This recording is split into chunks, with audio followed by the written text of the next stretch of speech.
Hello. Jagannatham ఆయన partner గోవిందరావుని లేమత్ గారితో గుర్తు చంపేశాడు.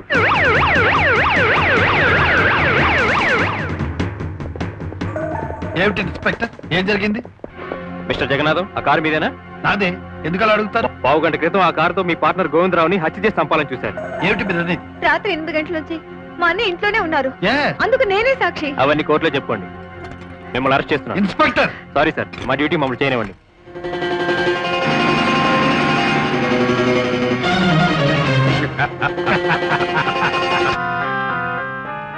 అదేమిటండి, మా అన్నని అరెస్ట్ చేసి తీసుకెళ్తుంటే మీరు అక్కడ దాక్కున్నారేమిటి?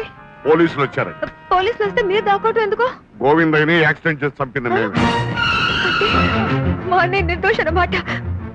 ఈ విషయం కోర్టులో చెప్తాను. ఆగు, కోర్టులో నువ్వేం చెప్పాలో నేను చెప్తాను. నేను రాత్రి మా అన్నయ్య 1 గంటకు హడావుడిగా ఇంటికొచ్చి పోలీసులు వస్తే 8 గంటలకే వచ్చి పడుకున్నాడని అబద్ధం చెప్పన్నాడని చెప్పాలి. నేను చెప్పను. నీ భర్తగా నేను చెప్పనని చెప్తే మీ అన్నయ్యకు 3 నెలల జైలు శిక్ష పడుతుంది. కాదని నిజం చెప్పావు, రిలీజ్ అయి బయటకు వచ్చి మా మనుషుల చేతిలో కుక్క చావుదస్తా. నిజం చెప్పి మీ అన్నయ్యని చంపుకుంటావు, అబద్ధం చెప్పి రక్షించుకుంటావు, ఆలోచించు.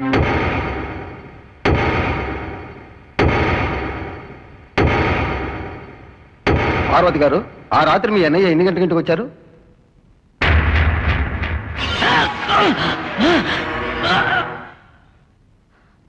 ఆ రోజు రాత్రి 1 గంటకి అన్నయ్య హడావుడిగా ఇంటికి వచ్చాడు.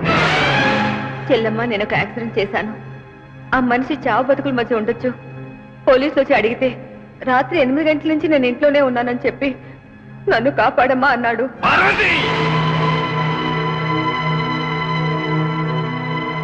ఈ తీర్పు 6వ తేదీకి వాయిదా వేస్తున్నాను. కేసు పూర్తయ్యే వరకు ముద్దాయిని కస్టడీలో ఉంచవలసిందిగా పోలీస్ శాఖను ఆదేశించడమైనది.